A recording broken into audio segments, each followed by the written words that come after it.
दरिया काबल और दरिया स्वात का जंक्शन।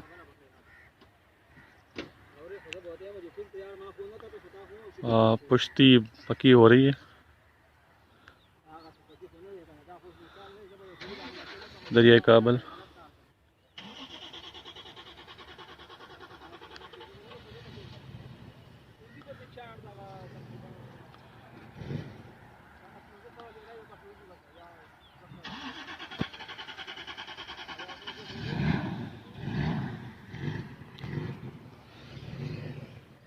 बहुत खूबसूरत इलाका है यार।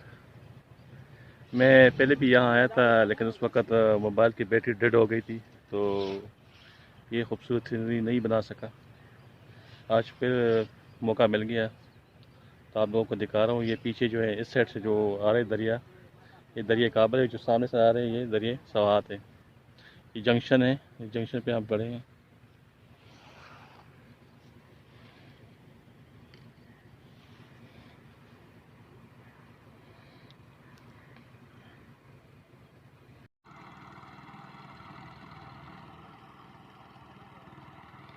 पार जा रही कश्ती, ये लेके आ रहे हैं ये चीज़ें।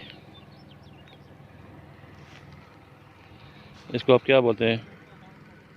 हम तो पश्तो में काये बोलते हैं।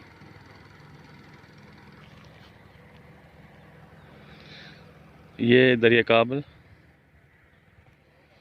और ये दरिया सवात भी कह सकते हैं, और दरिया काबल का मावन दरिया भी कह सकते हैं।